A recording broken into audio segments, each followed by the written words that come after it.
o homem mais notável.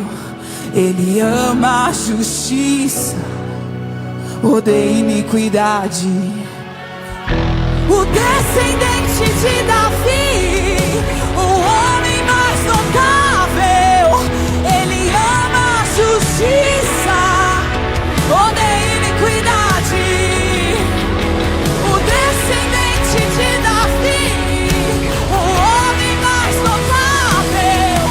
Ele ama a justiça, odeia iniquidade. Que ruja o leão. Essa é Thalita Cantazaro aqui na programação da 93 FM. Quem leva pra casa o kit com canga, bolsa, camisa e chinelo da 93. A gente fez a feira hoje, hein?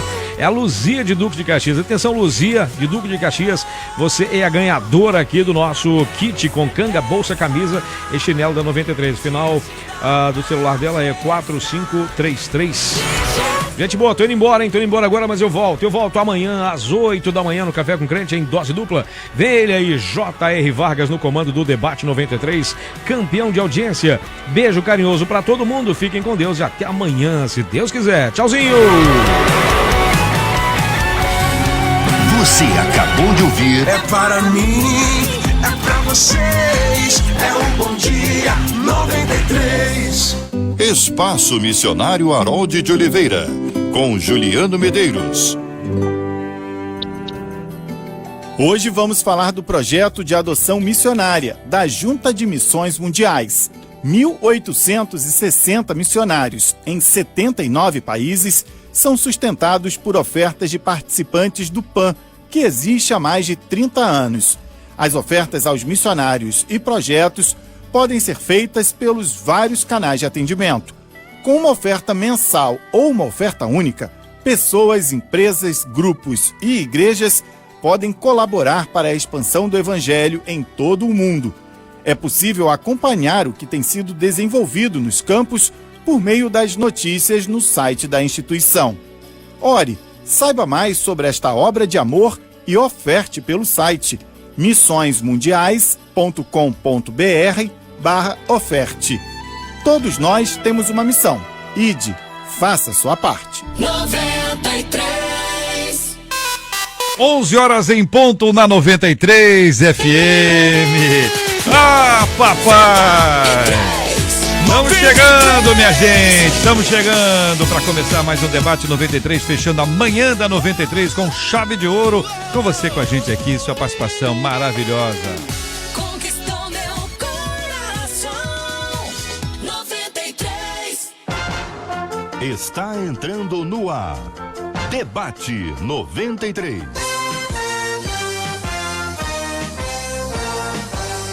Realização 93 FM. Um oferecimento Pleno News. Notícias de verdade.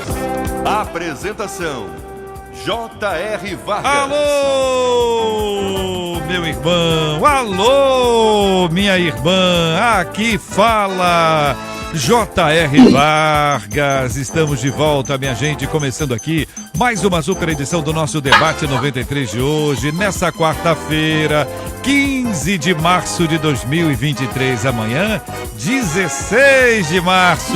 Que a bênção do Senhor repouse sobre a sua vida, sua casa, sua família, sobre todos os seus, em nome de Jesus. Pastor Silfarney. O pastor Silfarney está aqui com a gente no Debate 93 de hoje. Bom dia, pastor. Bom dia, meu amigo JR. Bom dia, queridos ouvintes, colegas debatedores. Pastora Evelise Cavalcante, ela também chegou, está aqui no debate de hoje. Bom dia, pastora. Bom dia a todos os ouvintes, bom dia aos nossos colegas aqui debatedores. É uma grande alegria estar aqui mais uma vez. Bênção, o reverendo Vanderlei Nascimento também está aqui com a gente no debate 93 de hoje. Muito bom dia, pastor. Bom dia, JR. Bom dia, colegas debatedores. Bom dia, ouvintes. Com certeza hoje vai ser uma bênção o debate. Que alegria receber vocês aqui. Temos dois ilustres representantes da nossa querida e amada Baixada Fluminense. Temos uma representante de Niterói e agora vamos para São Paulo, porque vamos encontrar o pastor Melquiades Lino. Está em Osasco. Está em Osasco hoje, pastor? Bom dia. Bom dia, JR. Estou em Osasco. Grande alegria mais uma vez estar com vocês. Pastor Silvan, Evelise, Vanderlei. Vai ser bênção demais. E não esquecendo E já comecei com o meu cuscuz aqui com queijo derretido e o meu detox. O senhor para de ficar inventando o nome das pessoas, que é Sil Farney, tá? Não fica inventando o nome das pessoas, não. É esse aí, é o negócio do detox, esse detox sensacional. Nome de gente rica é outro nível, né? É outro nível. É outro, exatamente. Sil Farney. Já você fala cuscuz mesmo, esse tá? mesmo, nome de gente rica. Muito bem. São 11 horas e 3 minutos na 93. Você está participando com a gente. Olha, você é muito bem-vinda, muito bem-vindo. Estamos transmitindo agora aqui, ó, Debate 93 no canal do YouTube 93 FM Gospel. 93 FM Gospel. Estamos também no Facebook. Alô, galera do Face, Rádio 93.3 FM, tanto no YouTube quanto no Face. Tem uma sala de conversa para você interagir, fazer perguntas, apresentar suas opiniões, as suas ponderações. Deixa um versículo bíblico que é importante para você, para que esta mensagem seja compartilhada com as pessoas. Vai que é exatamente essa palavra que Deus reservou para o coração de alguém e você vai ser usada pelo Senhor para essa bênção. Você fala com a gente também aqui, ó, estamos no site radio93.com.br, radio93.com.br, transmissão agora, hein? Também pelo nosso aplicativo, o app da 93 FM e no rádio. Alô, galera do rádio, 93,3 MHz. O WhatsApp está liberado para você participar. 2196-803-8319, 2196-803-8319. Você vai falar com a Marcela Bastos. Bom dia. Bom dia, J.R. Vargas, nossos amados debatedores. É bom demais tê-los conosco. Os nossos ouvintes que já estão participando, viu, J.R.? No Facebook, Inês França já chegou por lá dizendo, ó, eu tô sempre ligadinha, aguardando mais um debate maravilhoso, porque eu tenho certeza que vai ser um dia de aprendizado para minha vida. É isso mesmo, Inês. E no YouTube não fica longe disso, não.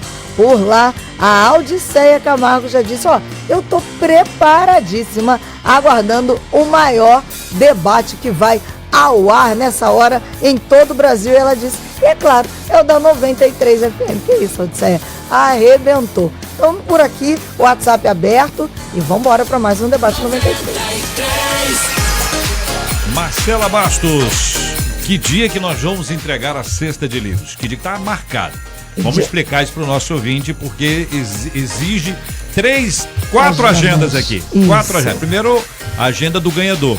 Depois a agenda do pastor. A segunda do pastor. Isso. A terceira agenda, que está se adaptando a essas duas são as principais, é a agenda da CPAD. Isso aí. E a quarta e última agenda é que menos tem dificuldade, somos nós, estamos aqui todo dia. Então tá marcado para sexta-feira. Para sexta-feira agora. Se não houver nenhuma dificuldade, sexta-feira estaremos entregando uma cesta para o ganhador. Vai ser assim, ó, nós vamos entregar para o ganhador, né, juntamente com a CPAD, vamos entregar para o ganhador e o ganhador vai entregar para o pastor. Para o pastor. Então é lindo isso. Exatamente. É lindo. Esse é um tempo de honra. Muito bem, minha gente, assim nós estamos preparados para mais uma super edição do nosso Debate 93 que começa agora. Conquistou meu coração, 93. Aí a nossa ouvinte, ela começa citando a primeira carta de Paulo a Timóteo, capítulo 6, versículo 10. Porque o amor do dinheiro é a raiz de todos os males, e alguns nessa cobiça se desviaram da fé e a si mesmos se atormentaram com muitas dores. Esse é o texto bíblico. Como cuidar do dinheiro sem virar escravo dele? É a pergunta número 1. A pergunta número 2, como honrar a Deus com minhas finanças? E a pergunta número 3, o que diz a Bíblia sobre esse assunto? Primeiro eu queria o comentário de vocês, começando com o pastor Sil Farney, comentário de vocês sobre o texto de Paulo a Timóteo. Olá, JR, sim, é um texto excelente, né?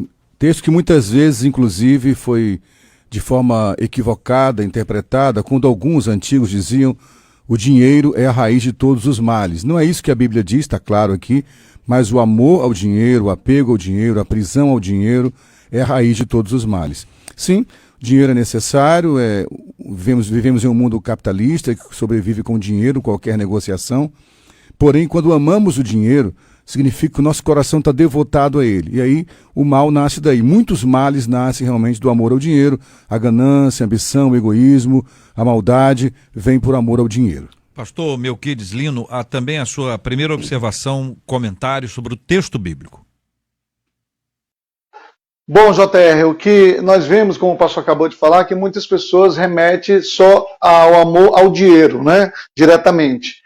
Mas o que nós vemos aqui, quando fala de amor, o que nós entendemos por amor? Quando você cuida, se importa, quer estar perto. Mas esse sentido de amor aqui é o sentido de avareza, de possessão, de obsessão. Então, eu acredito que as pessoas que têm esse tipo de atitude são pessoas que podem ser classificadas como aquelas amantes do dinheiro. Pastora Evelise. Como os meus colegas já deixaram claro, né? A gente às vezes pega o texto, pega uma palavra e faz assim a análise sobre uma palavra. O amor ao dinheiro é exatamente o contraponto do mandamento principal que Deus nos deu, que é amar a Ele acima de todas as coisas, né? Então a gente facilmente olha que o problema não é o dinheiro. O problema é quando eu coloco qualquer coisa acima de Deus. Reverendo Vanderlei.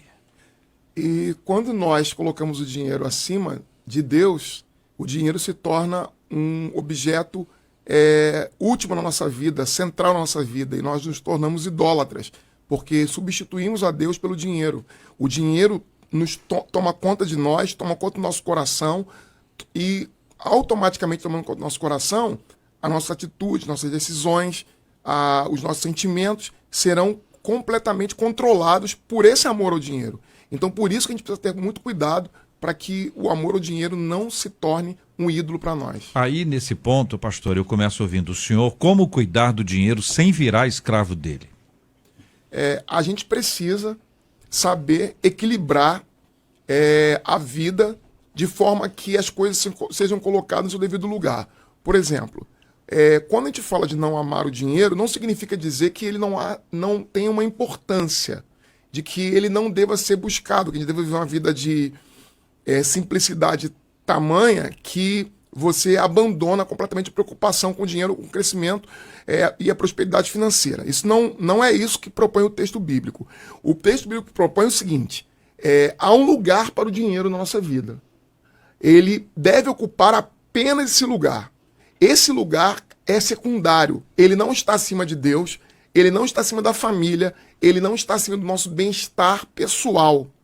Porque quando o dinheiro ocupa uma posição acima desses valores e dessas áreas da vida, essas áreas da vida que são muito mais importantes, principalmente aquilo que é central para nós, que é o amor a Deus, vai destruir e vai consumir. O dinheiro é como um monstro que devora as outras áreas. E a gente se torna escravo dele quando a gente acha que pode controlar. A gente pode controlar essa fome, essa sede de dinheiro. O dinheiro tem que ocupar o lugar dele, que não é o lugar central. Então a gente precisa desse equilíbrio de ocupar o lugar correto. Jesus vai dizer que quando a gente prioriza as coisas, quando a gente ama o reino de Deus, quando a gente coloca o evangelho de Jesus Cristo no centro, todas as outras coisas vão ocupar adequadamente o lugar. O dinheiro pode tornar-se um vício, mas a administração do dinheiro é uma virtude cristã. Concordam? Sim, eu quero até acrescentar, tem algumas frases de efeito que me permitam usar aqui, por exemplo, o dinheiro é um excelente escravo e um péssimo senhor. Alguém já disse também, use as coisas e ame as pessoas. São frases de efeito, mas que fazem sentido, né? O dinheiro vai precificar, e tudo aquilo que é precificado, às vezes perde o valor, não em sempre. Há o risco de perder o valor. Então a gente tem que saber definir o que tem valor, o que tem preço, e o dinheiro trabalha no preço. É necessário, temos que precificar as coisas, mas cuidado para não precificar o que é valoroso, né? O que de fato tem valor e não tem preço. E aí eu penso que o dinheiro, ele tem esse risco, né? O dinheiro, ele tem alguns atributos, por isso que atributos que lembram a divindade. Por isso que a única vez que eu lembro, pelo menos, que Jesus citou um outro Deus foi Mamon, né? Quando ele falou, não se pode servir a dois senhores, ou serve a Deus ou a riqueza, que é Mamon, o Deus das riquezas. Porque o dinheiro, ele tem um atributo um pouco divino mesmo, né? Da ideia de onipotência, quem tem o dinheiro parece que tem todo o poder, da ideia de onipresença, que tem no mundo inteiro o dinheiro está espalhado, e até de onisciência, que dá a sensação que sabe mais quem tem mais dinheiro, né? Então ele tem os seus riscos, porque ele cobra muitas vezes a adoração. Então, voltando à frase de efeito que eu falei no começo, tenha o dinheiro como escravo, não como senhor. Se ele se tornar senhor da sua vida, você perde o contato com aquilo que de fato tem valor e se perde nessa busca da riqueza. Eu creio que aqui ele pergunta como que não vou deixar ele ser escravo. Escravo nós somos, só temos que escolher quem é o nosso Senhor, né? Como o pastor falou muito claramente. Então, se eu tenho Jesus, Deus, como meu único Senhor da minha vida, não vai ter espaço, porque é impossível servir a dois senhores. Então, como é que eu não vou deixar o dinheiro me escravizar? Já tendo alguém a quem eu sirvo, né, verdadeiramente. Minha sogra sempre fala assim, eu não conto dinheiro, eu conto bênçãos. Eu acho maravilhoso isso, né? Porque quando a gente não olha para o valor e sim olha para o nosso Senhor e deixa que Ele abra as portas do dinheiro na nossa vida. Pastor Melk.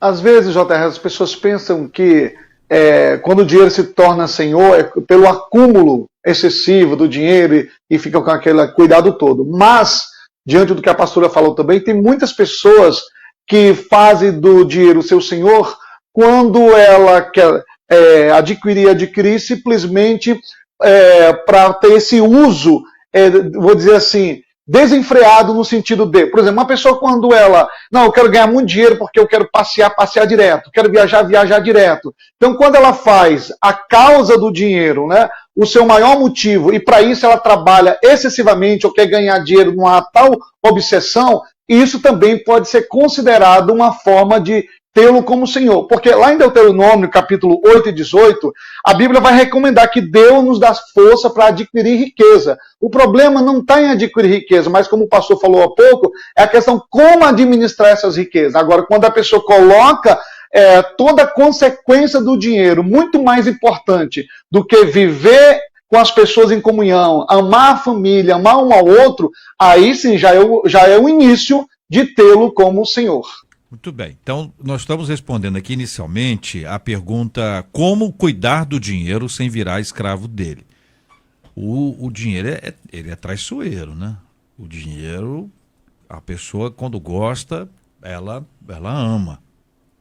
E quando ela ama, ela se torna escrava. Tem gente que se vende, ou seja, ele se torna escravo de alguém por causa do dinheiro. Tem gente que se associa, se torna sócio, parceiro, coopera, colabora. Enquanto a Bíblia diz que luz e trevas eles não se misturam. Tem gente que é capaz de casar com alguém porque esse alguém tem dinheiro. Tem gente que é capaz de querer casar os filhos porque este candidato a sogro ou a sogra tem dinheiro. Então as pessoas fazem de tudo e mais um pouco por causa do dinheiro. Claro que não é o dinheiro o assunto, vai dizer que é uma vida boa, uma boa escola, uma bela casa, um bom plano de saúde, e assim nós vamos criando novos nomes para um problema recorrente. Perdão, pastor, pode falar, desculpa. Eu acho que isso acontece quando a nossa dimensão da vida está centrada em que o que produz em nós identidade é quanto nós temos. Se a nossa identidade depende da nossa conta bancária, depende do nosso progresso financeiro, depende da nossa carreira bem-sucedida, se a nossa identidade está centrada, alicerçada em quanto eu consigo acumular, isso se torna um problema. É por isso que eu disse anteriormente que o dinheiro pode nos devorar. Pode devorar a nossa alma, devorar quem nós somos, porque nós começamos a nos identificar a partir de quanto nós temos, a partir da roupa que vestimos, da casa que moramos, da disposição financeira que eu tenho, e não a partir de quem eu sou. E aí entra o Evangelho, porque o Evangelho define que nós somos em Cristo, não naquilo que nós temos. É a ideia da identidade que está incluída na essência de quem nós somos em Cristo, da vida que nós recebemos dele, e não naquilo que eu possuo. Se eu identifico a minha vida bem-sucedida naquilo que eu possuo, então eu tenho a obrigação, eu estou debaixo de uma tirania que me obriga a ter mais e mais. E não há limites para isso, porque a minha identidade está associada a quanto eu tenho, aquilo que eu possuo. Então essa é a armadilha do dinheiro nos tornar escravo, quando nós identificamos a nossa identidade com o dinheiro que nós possuímos. E essa questão da identidade é tão séria, Vanderlei, que quando Deus criou o homem, né, lá no Éden, né, criou o homem à sua imagem e semelhança, o abençoou, né, lhe deu dons, né, capacitações, e depois deu a ele uma missão, que era cuidar da terra. Satanás perverte isso no capítulo 3, dando a missão primeiro: se você comer desse fruto, eu vou abrir os teus olhos, eu vou te abençoar, e você vai ser igual a Deus. Então, Satanás sempre tentou perverter. Por isso que a identidade ficou confusa. Quando tem uma mensagem, um sermão célebre do Henry Nouwen, que ele fala sobre a questão da identidade na tentação de Jesus, né?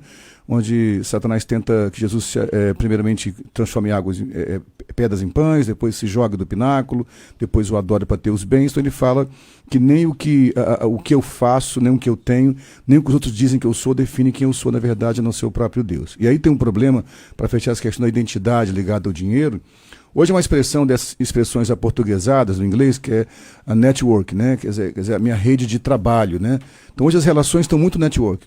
O que a relação com o JR vai me trazer? O que a relação com o Vanderlei, com a Evelise, com o Melquides vai trazer de valor para mim, de preço, na verdade. Então as relações ficaram prostituídas, infelizmente, né? A gente começa a relacionar com as pessoas buscando o que eu vou ganhar. E aí, para fechar de fato a minha fala aqui, o pior: até a relação com Deus fica assim, em cima de negócio. Satanás, que era Lúcifer, né, um querubim ungido, até que entrou comércio no coração dele, entrou negociação.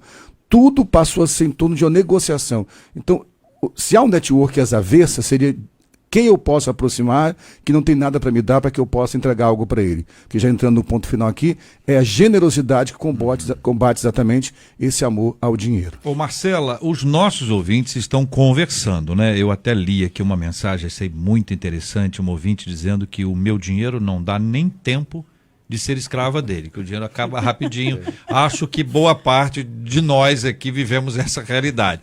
Mas vamos ouvir o que estão dizendo os nossos ouvintes, porque a pastora Evelise e o pastor Melquides vão comentar agora o que estão dizendo ou responder às perguntas que virão dos nossos ouvintes. A Zenaide, ela diz assim: desde que eu entendi o sacrifício de Jesus, que foi ele que me escolheu, eu escolhi obedecê-lo com tudo, incluindo meu dinheiro. Mas isso foi só depois que eu consegui entender todo esse sacrifício de Jesus. Na linha logo abaixo, nessa mesma esteira, a Bernadette disse assim: tudo é do Senhor. Foi aí que eu entendi que somos apenas mordomos do dinheiro que Deus nos deu, que nada é nosso. Já uma outra ouvinte pelo WhatsApp disse com um emoji chorando: eu sou dizimista, sou ofertante, mas reconheço que não sei administrar o dinheiro e isso me faz sofrer. E aí, pastora Evelise?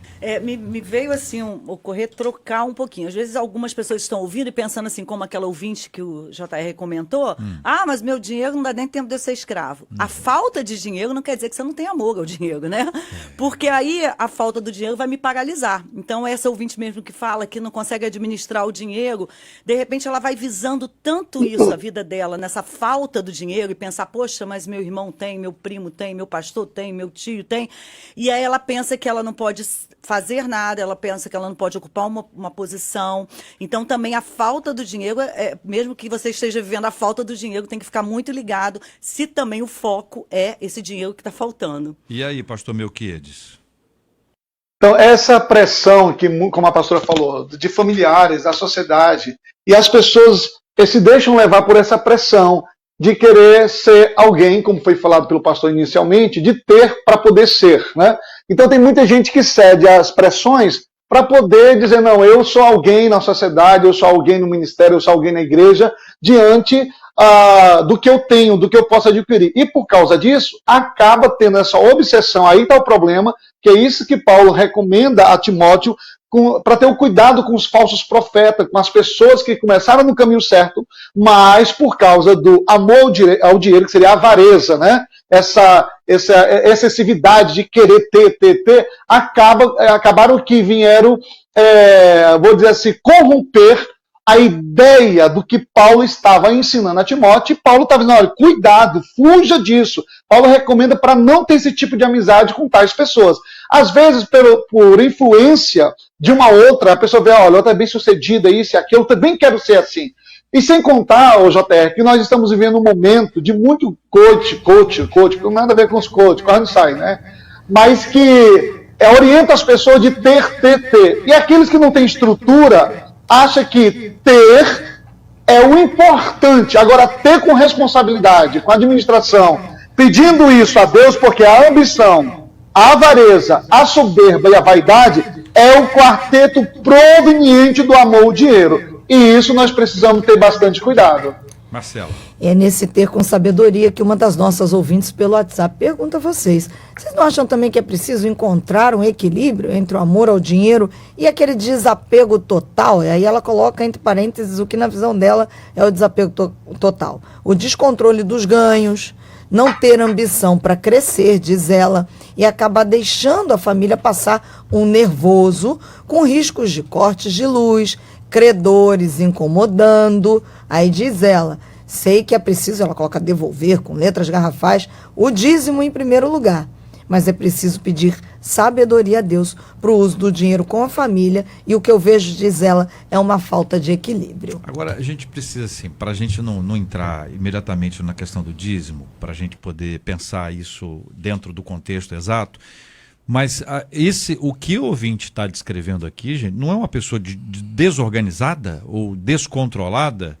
Não tem a ver com não amar ao dinheiro, né? Ou Às vezes ela pode até amar demais, por isso a desorganização. Por isso, né? Porque ama demais, não tem controle sobre esse fluxo, gasta excessivamente porque ama o dinheiro. E aí isso faz com que ela tenha essa vida descontrolada. Não paga a luz para poder ficar com dinheiro. Para reter o dinheiro. Ou gastar com dinheiro é outra coisa. Então, assim, eu estava pensando aqui, acho que o equilíbrio que a ouvinte deveria tomar é o seguinte, o dinheiro, assim como qualquer coisa na vida, para gente que entende que o coração nosso pertence a Deus, ele não deve ser nem divinizado, idolatrado e nem demonizado. Isso. Nem divinizado, nem demonizado. O lugar do dinheiro tem que ser o lugar que ocupa as outras áreas da vida. O dinheiro não pode ser um Deus. A gente não pode deixar que o dinheiro usurpe o lugar central na nossa vida. Não demoniza o dinheiro, porque quando você demoniza o dinheiro, também está tornando o dinheiro importante. Isso aí. Mesmo quando demoniza. Tem um texto de alguém que teve muito dinheiro, que foi Salomão, né? Eclesiastes, capítulo 5. Só ler rapidamente aqui, Jota, se me permite. Claro. Versículo 19 e 20, fala: E quanto ao homem a quem Deus deu riquezas e bens e capacidade para desfrutá-las, receba sua parte e alegre-se com seu trabalho. Isso é um presente de Deus, pois não se lembrará muito dos breves dias da vida, porque Deus lhe enche o coração de alegria. Então Deus não só dá recurso, como dá sabedoria para administrar. Então ter bens, ter dinheiro, sem saber administrá-los, prende mais a pessoa. Então, junto com o recurso financeiro, precisamos pedir sabedoria, e Tiago já disse, quem não tem sabedoria, peça a Deus, que ele dá liberalmente e não lança em rosto. A pergunta número 2 é como honrar a Deus com minhas finanças. Eu tenho a impressão que boa parte das pessoas pensa nesse assunto, já pensa em dízimo. Mas eu queria perguntar a vocês se o assunto, a gente honra a Deus com finanças só com dízimo, aí é 100% esse assunto, então dei o dízimo, o que eu fizer com o restante pouco importa, ou a gente tem um outro olhar sobre esse assunto. Para ajudá-los, eu leio Isaías 55, 2. Por que gastais o dinheiro naquilo que não é pão e o vosso suor naquilo que não satisfaz? Ouvi-me atentamente, comei o que é bom e vos deleitareis com finos manjares. Na sequência, inclinai os ouvidos e vinde a mim. Você vai observar que mais adiante, meus pensamentos não são os vossos, meus caminhos não são os vossos. Deus vai nos dando o norte. Então a pergunta que eu faço a vocês é: como honrar a Deus com minhas finanças? O assunto somente tem a ver com o dízimo, ou tem a ver com a gestão dos recursos que eu faço, ou dos 90% que estão sob minha responsabilidade também? Completamente, né? A própria ouvinte que fala, quando eu vejo essa desorganização, eu vejo que a questão nem é o dinheiro, a questão é a falta do amor a Deus. E quando a minha base é o amor a Deus acima de todas as coisas, não é mais os 10% que importa, porque quando você vem para o Novo Testamento, você vê que vai além do 10%, não acaba o dízimo, obviamente, mas além disso. Então, eu gerir mal os 90% que, de repente, eu estou administrando, porque os 10% eu entreguei para Deus, é com certeza algo que está mostrando que eu não estou amando a Deus acima de todas as coisas. E mais ainda, essa entrega do dízimo nunca é uma troca. Então parece que eu estou entregando o dízimo para pagar, né? Ah, Deus me dá aqui e me devolve. Não é. Então, até outro ouvinte falou, eu entrego o dízimo, mas eu não consigo administrar. Você está entregando o dízimo ou você está pagando a Deus alguma coisa, fazendo alguma troca, né? Como você está entregando isso? Quando a gente pergunta como é que eu faço para honrar, né? Honrar é tornar o nome de alguém nobre, né? Digno, né? Como é que um filho honra o seu pai, né? Então, se eu quero honrar um Deus generoso, que é o nosso pai, eu preciso aprender a lidar com finanças também com generosidade. Primeiro, como a pastora disse muito bem aqui, a pastora Evelise, os 90%, na verdade, o conceito de ser meu é ter um equívoco nosso, tudo é dele, né? Lá no Antigo Testamento, Davi já dizia isso, estou te devolvendo. Não pode, como diz a minha avó dizia, você não pode querer abraçar o mundo. Você tem que ter consciência dos seus limites. E a generosidade, o uso do dinheiro tem que ser um uso generoso. Às vezes eu vejo as pessoas argumentando que o dízimo não é algo para o Novo Testamento, e eu vejo que há uma completa incompreensão do que é o dízimo. Porque na Antiga Aliança estabelece-se um patamar mínimo, não máximo. O dízimo no Antigo Testamento, os 10%, é algo da Antiga Aliança como patamar mínimo. Como esperar que mantenha-se isso no Novo Testamento? Pelo contrário, se na Antiga Aliança eu era generoso e dava 10%, na Nova Aliança é que eu devo entender que não há limite mínimo e que o dízimo é só um limite mínimo. Eu devo sim ser muito mais generoso no uso do meu dinheiro. E isso implica também em trazer bênção para a minha vida, porque eu estou não barganhando com Deus, mas o meu coração é desprendido em relação a isso, e isso também faz com que eu prospere financeiramente. Pastor Melquiades. JR, me fez lembrar agora da minha mãe, que quando ela recebia, né, o dinheiro, ela tirava a parte do dízimo, e todos os 90%, tudo que ela comprava. Eu lembro que todas as vezes que ela ia no mercado, ela trazia lá as compras e ela orava agradecendo a Deus, grata a Deus pelas compras, né? Meu Deus, speed gagueira, vai embora. E aí quando ela comprava uma roupa para ela agradecia. Tudo que ela comprava, adquiria, ela agradecia. E aí me fez lembrar também que nós temos um conhecimento de uma irmã que ela gastou quase R$3.000 com um cachorrinho. Mas uma pessoa precisou de uma ajuda de R$10 e ela fechou totalmente o coração, que não desfazendo, trazendo demérito sobre o animalzinho, mas eu considero que uma pessoa é muito mais importante do que um animal, por mais que isso traga alegria para nós. Então isso também é uma forma de honrar a Deus. Quando eu me importo com alguém muito mais que um animal, por mais que eu precise ter o cuidado para conhecer animal, aí eu estou honrando a Deus. Então tem pessoas que têm isso, tem essa vou dizer, nem sei se existe essa palavra, né? Miserabilidade, né? Tem gente que é assim, né? Tem aí um irmão pro lado de Mesquita, não sei se é na igreja do pastor aí, que ele era tão miserável porque queria tanto ganhar dinheiro e guardar dinheiro que não gastava nada para os filhos, comprava nada para os filhos, e quando ia dar banho nos meninos no chuveiro elétrico, ligava o chuveiro, mandava os 3 meninos que ele tinha passar correndo debaixo do chuveiro, para não ter que gastar mais, para poder economizar mais, para ter mais dinheiro. Isso é o problema. Meu Deus, então eu vou perguntar para os nossos ouvintes, o que vocês consideram ser uma pessoa avarenta, um pão duro, ou até alguns vão dizer que são econômicos, né? Eu não sou nada disso, eu sou econômico. Então eu queria ouvir você sobre esse assunto e pedir que você nos ajude com as suas histórias sobre esse assunto, sobre esse tema. Se conhece alguém que tem esse tipo de coisa, esse tipo de postura indica o quê? Uma pessoa que pensa no futuro, uma pessoa que não pensa no presente, uma pessoa que se esqueceu do passado. Quais são os problemas que estão envolvidos nisso quando a gente pensa em gente que parece economizar para além do normal, né? Tem o normal e tem o anormal. Como honrar a Deus com minhas finanças? Pergunta que eu faço a você, ouvinte, que está nos acompanhando agora, que participa conosco pelo nosso WhatsApp, que é o 2196-803-8319, 2196-803-8319, também pela sala de conversa aqui do Facebook e também do YouTube, onde você pode compartilhar a sua visão sobre esse assunto. Marcelo, até aqui o que temos dos nossos ouvintes. Um dos nossos ouvintes pergunta pelo WhatsApp se é possível que a pessoa se torne assim gananciosa sem se dar conta de que está se tornando uma pessoa gananciosa com relação ao dinheiro. Tem gente que pode entrar nessa, pastor Silfarne, e não perceber? Que a maioria não percebe no começo. Como você falou, começa com aquela ideia, eu estou me cuidando, a pessoa... Tinha um programa de humor antigo que dizia, eu não sou pão duro, sou controlado, lembra disso? Isso é do teu tempo. O tempo de JTU, você me contou essa história já, eu ouvi falar. Meu avô dizia isso. Então, assim, então na verdade, a pessoa começa com controle mesmo. Eu imagino, de fato, que a maioria das pessoas entram na avareza sem perceber. Muitas vezes por questão compulsiva, por uma questão de necessidade de satisfazer algum abismo da alma, né? Vai preenchendo com dinheiro. E é um perigo, sim. Eu acho que você percebe a avareza, só para fechar isso aqui, eu penso assim como é amor ao dinheiro, você viver esbanjando e sendo uma pessoa perdulária, também é amor ao dinheiro não consumir o que pode consumir, tendo condição de consumir, entende? A pessoa fica, eu não posso nunca comer aquela comida naquele lugar, nunca viajar com a minha família.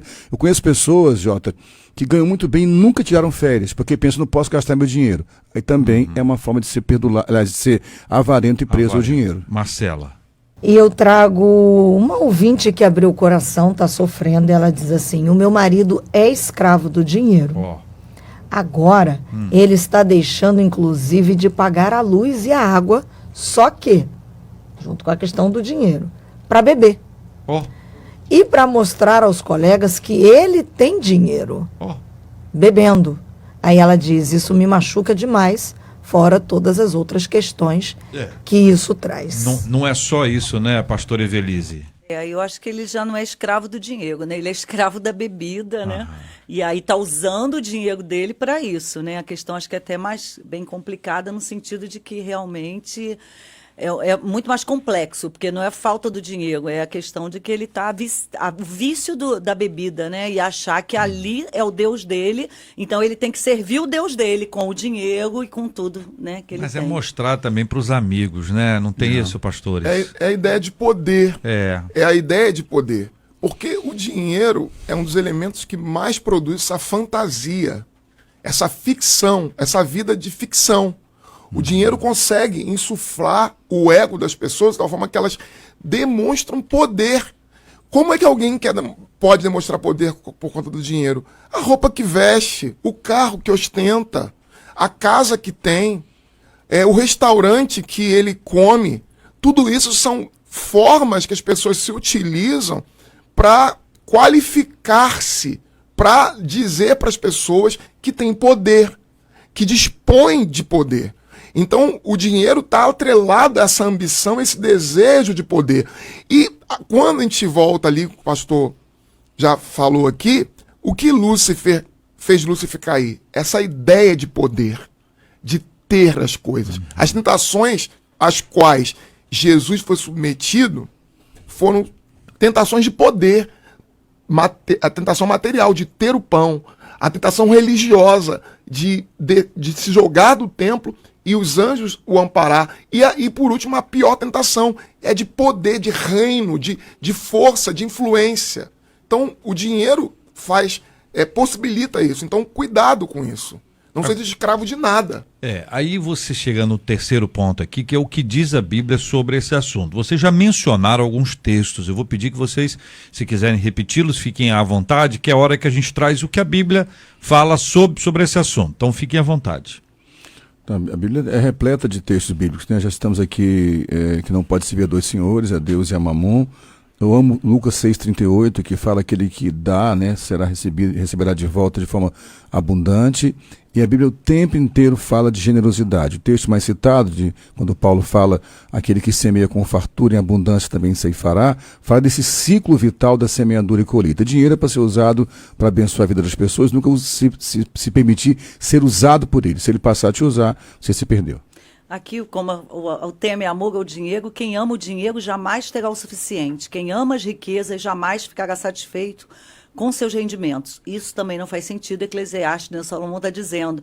E Hebreus também aí traz a cerne da resposta. Conserve-se livres ao amor ao dinheiro e contente-se com o que você tem, porque Deus mesmo disse, nunca o deixarei, nunca o abandonarei. Então não é a quantidade, não é o que eu recebo, é como, né, Deus está tocando a minha vida e a minha confiança nele. Amém. Pastor Vanderlei? A gente tem que pensar como Paulo. Paulo diz o quê? Com relação à vida. Ele diz, eu sei estar em qualquer que seja a situação.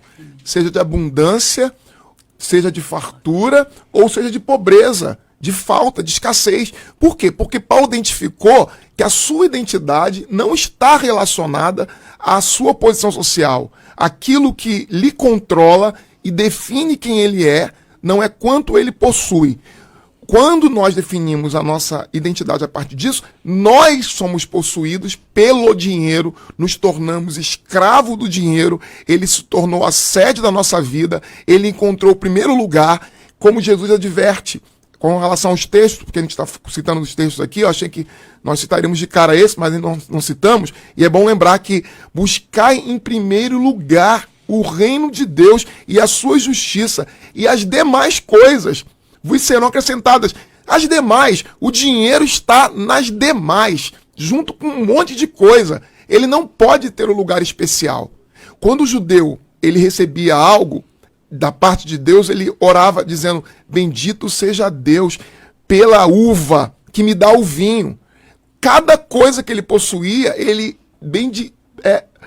dava a Deus a honra por aquilo que havia recebido de Deus. Pastor Melk. Me fez lembrar, o JR, do texto lá de 2 Reis, essa ambição, esse desejo de querer. E aí que também está o perigo, porque a gente tem que ver o que realmente é da parte de Deus. Porque tem muita gente usando seus 90%, por mais que devolva o que é de Deus, com coisas ilegais. E eu não estou falando explicitamente questão de droga, de vício, com coisas que desagradam a Deus. E isso também é desonrar. Então tem que ter cuidado para que essa ambição, que porventura já está aí escondida na natureza pecaminosa, venha aflorar com a oportunidade que venha surgir para que você venha colocar em prática, a pessoa coloque em prática esse amor, essa avareza ao dinheiro. Muito bem, deixa eu perguntar aqui aos nossos queridos debatedores, o que vocês têm de mais caro? O que eu tenho de mais caro? É uma pergunta bem filosófica, né? É. Proposital. O mais caro que eu tenho, de fato, o que mais valioso é a presença de Deus na minha vida, né? É a vida dele. Custou quanto? O sangue de Jesus. O sangue de Jesus. Mas Exatamente. o senhor teve que entrar com algum din-din? Foi por graça. E a senhora, pastor? Graças a Deus, exatamente. Veio de graça e sem merecimento nenhum. Eu concordando com os pastores. E acrescenta o quê? Eu acrescentaria que a graça de Deus é uma riqueza infindável. Tanto é que Jesus usa a comparação do perdão pro que ele concede, quando ele fala de 10 mil talentos. É impagável. Não tem como pagar. Teve uma pesquisa recente agora, a pessoa fez o cálculo de quanto custa a educação dos filhos, ou alimentação, roupa, é um milionário, né? A pessoa da área de economia tem que falar sobre economia. Não está errado em descrever isso. Mas a família também é um presente de Deus. A sua relação com Deus, aquilo que vocês já foram visitar pessoas nos hospitais, UTI, a pessoa em estado grave. Ela não chega para você, olha, pastora, pede a Deus que eu estou querendo um celular novo. Pastora, pede a Deus que eu estou querendo um tênis novo, meu tênis está muito velho. A pessoa quer a vida. É o que é de mais precioso que a gente tem, do ponto de vista humano, do ponto de vista espiritual, vocês já compartilharam isso, a gente sabe o quanto isso é fundamental. Então, às vezes, a gente tem que parar para pensar que o que é mais caro não nos custou nada. É isso aí. E isso inverte o jogo. Inverte o jogo. E aí você pensa o seguinte, por exemplo, a vida ficou cara. Acho que a vida está ficando mais cara. né? Na época que vocês eram mais jovens, e a pastora é a única que continua aqui jovem, o resto já foi jovem faz muito tempo aqui, a vida era simples. Né? Hoje, se você não tiver internet em casa, se você não tiver um celular em casa, então ficou caro. Todo mundo tem que ter um celular. A pessoa tem 4, 5 filhos. Família, todo mundo tem que ter. Não estou dizendo que todo mundo tem. Eu estou dizendo que todo mundo tem que ter. As pessoas querem isso, pedem isso, exigem isso. Aí se tem que ter uma internet em casa. Não, tem que ter Wi-Fi. Se não tiver Wi-Fi, qual é a senha do Wi-Fi? Tem gente que vai ao enterro e pede a senha do Wi-Fi. Então, você tem o custo que isso tem hoje, que isso não existia. Então, de alguma forma, a gente está mantendo uma estrutura que deixou de ser simples. Desculpa cortar, já é verdade que a maioria de nós vive como ricos comparado à Idade Média, né? Os mais pobres nossos parecem sempre ricos hoje em dia. Todos, a maioria de nós, tem um carro, tem uma casa, tem conforto, e isso custou caro, está custando caro realmente. E a gente cai na tentação de achar que isso vale mais do que aquilo que é mais valioso, né, cara? Mas sabe uma coisa interessante? Eu já tive a oportunidade de fazer missões em um lugar muito pobre, tipo Angola, interior. Pensa em Angola, que já é pobre, pensa no interior, que a criança come o barro assim com água. Ali misturado com um pingo de água, porque nem água tem. E aí, quando você vai para esses lugares, ou o Nordeste do Brasil, não precisa ir tão longe, né? Que você vê, aí você dá valor a tudo que você tem, né? E que a gente às vezes reclama, tem que trocar meu celular, tem que... A gente está preocupado com isso. Olha, eu acho que traz uma volta, eu costumo falar assim... Olha um pouquinho a vida do outro. Mais da metade da população, né, não tem uma refeição por dia. Mais do mundo, né? Mais da metade. Então, a gente se apega tanto a essas coisas. E eu lembrei de um versículo, né, que é aquele bem clássico, diz que quer comamos ou bebamos, vivamos para a glória de Deus. Eu sou prova viva que Deus é o controlador do dinheiro, né? Ele falou agora do custo de um filho. Eu tenho 2 filhos. Tenho 3 filhos, mas um segundo... que eu estou formando como médico em faculdade particular. E se você me perguntar como é que a gente paga o boleto todo mês... Como é que conseguiu? É Deus. É Deus. Porque ele vai abrindo, lógico que não foi irresponsavelmente, mas com a resposta de Deus, e Deus vai abrindo uma porta aqui, uma pessoa para ajudar, não sei o que. E eu estou formando o segundo médico. E todos os 3 filhos meus são filhos que estão envolvidos na obra de Deus e que nós conseguimos, eu e meu marido, colocar que em primeiro lugar é Deus. Então é para a glória de Deus, a medicina é para a glória de Deus, o direito é para a glória de Deus e tudo. Nesse processo que a gente deixa de simplificar para deixar tudo mais complexo, a gente passa a querer o que a gente não tem. E às vezes nem precisa ter a quantidade de roupas, de calçados. A gente vai multiplicando coisas como se elas fossem fundamentais para a nossa existência. E os pais pregam isso para os filhos quando eles querem isso para eles ou quando eles querem isso para os filhos. Então esse é um jogo pesadíssimo. A gente tem uma oposição fortíssima. O consumismo é uma das questões mais complexas É uma desse religião. Tempo. O consumismo é uma religião. E eu me preocupo muito, Jota e colegas, quando isso é revestido de uma aura de espiritualidade. Quando as pessoas são incentivadas, através da sua espiritualidade, essa conquista sem limites, dessa busca de coisas que nós não precisamos. Infelizmente, nós não aprendemos com a pandemia. Nós não aprendemos. Quando eu falo nós, eu não estou querendo incluir a todos. Falando de forma genérica, sei disso. Mas boa parte da população não aprendeu o tanto das coisas que nós não precisamos.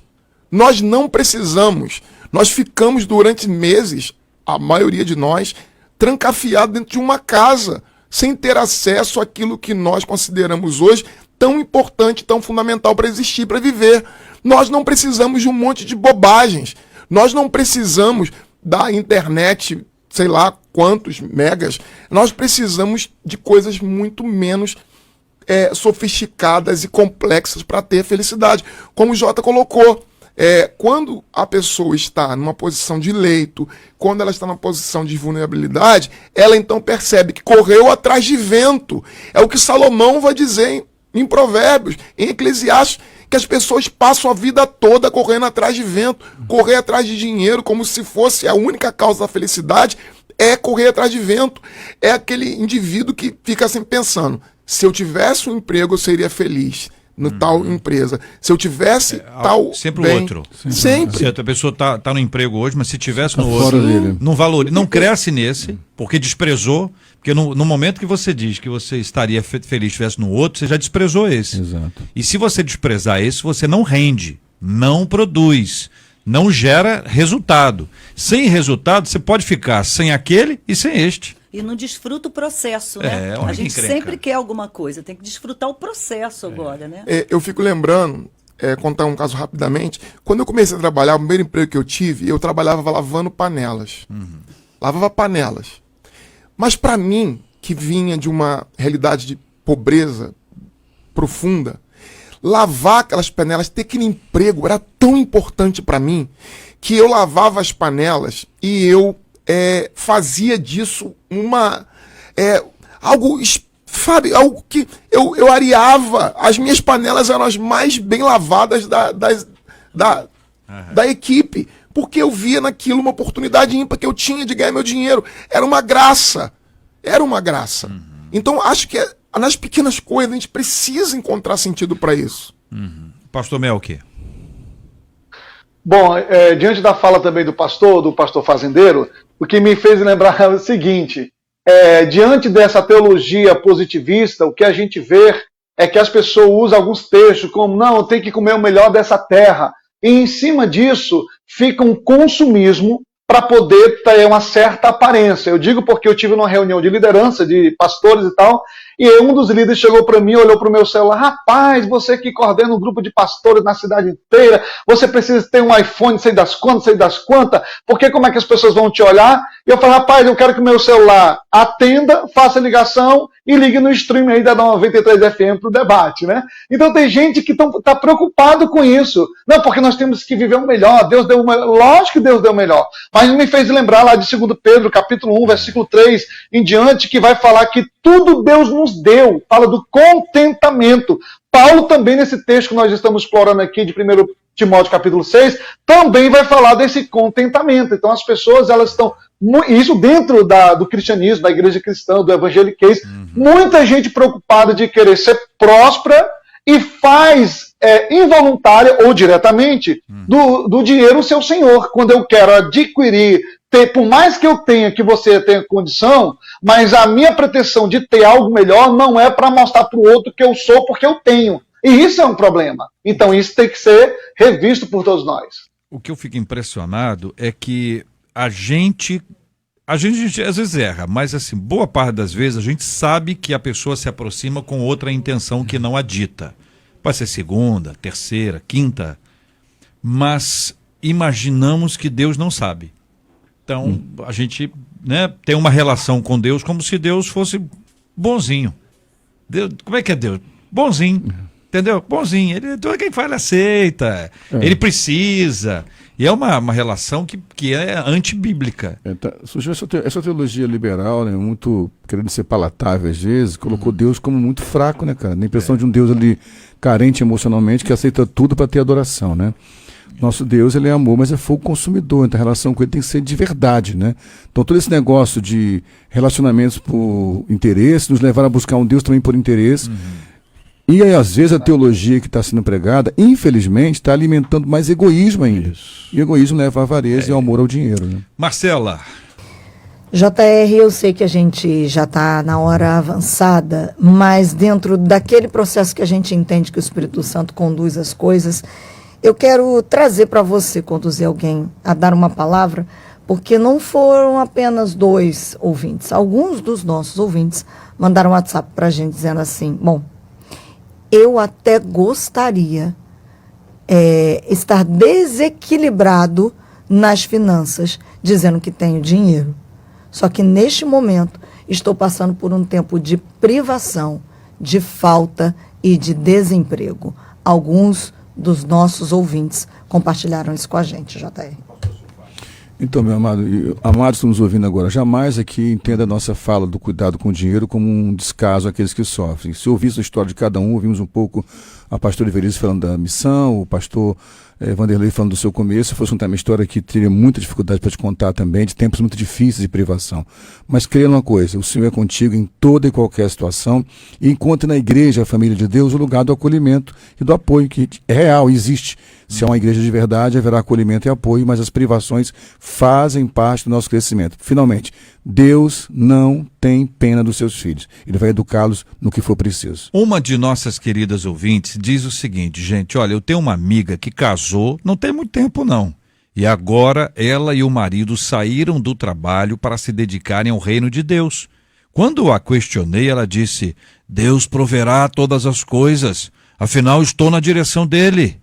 O problema, diz a nossa ouvinte, é que as contas deles estão atrasadas e eu achei uma tremenda loucura e irresponsabilidade.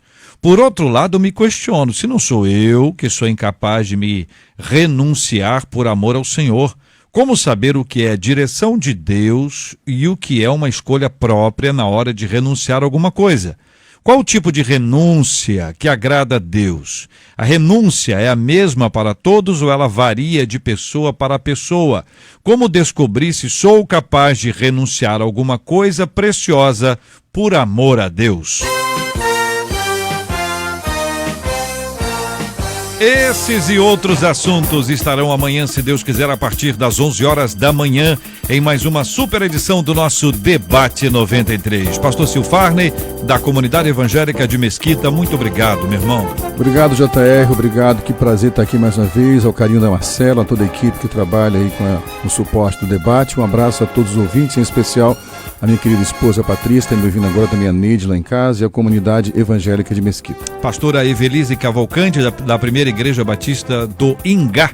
Muito obrigado, pastora. Muito obrigada, eu que agradeço. Eu quero deixar para cada ouvinte aqui, faça a prova do Senhor, porque Ele é Deus de amor e cumpre promessas. Faça dele seu único Senhor e Salvador, e você vai colher bênçãos, tanto espirituais quanto materiais. Reverendo Vanderlei, da Igreja Presbiteriana da cidade, em Belfor Roxo. E aí, pastor? Muito obrigado, Deus abençoe o senhor. Alegria poder estar com você aqui, JR, colegas. Sempre é uma oportunidade imensa no debate. Aproveito para mandar um abraço também para os meus irmãos lá de Santíssimo, que falaram que está sintonizado na rádio. E quero deixar aí um abraço para eles que acompanham também o debate. Pastor Melquides Lino, da Igreja Cristã Jardim de Deus em Osasco, muito obrigado, querido. Grato por estar com vocês. Aos ouvintes, tenham o Senhor como o Senhor. Pode ter certeza que todas as outras coisas, como diz o texto, hão de ser acrescentado. Um forte abraço aí para a nossa Igreja Cristã Jardim de Deus na praia de Mundaú, a minha querida pastora Adelaide, minha esposa, e ao Ministério Liderai, que é um fortalecimento de propósitos para pastores e líderes. Siga-nos lá no Instagram, Melquilino. Deus abençoe. Maravilha. Marcela, muito obrigado. Um abraço aos nossos queridos debatedores, nossos ouvintes. Até amanhã, com a graça do nosso Deus, se assim Ele nos permitir. Muito obrigado a toda a nossa equipe, trabalhando e muito pela realização do nosso Debate 93 de hoje, além da Marcela, Luciana Vasconcelos, Adriele Duarte, JP Fernandes, Luiz Augusto Português. Voltamos amanhã, se Deus assim nos permitir, a partir das 11 horas da manhã. Nós vamos orar juntos aqui. Queria convidar você a orar. A gente conversou, trouxe textos bíblicos, reflexões profundas. Esse programa é uma bênção de Deus. Você pode compartilhá-lo, mandar para pessoas que você acha que precisam ouvir. E se você já está recebendo porque alguém te enviou, receba com um carinho de Deus por você. Não deixe de agradecer ao Senhor. Nós vamos orar, o reverendo Vanderlei vai orar conosco.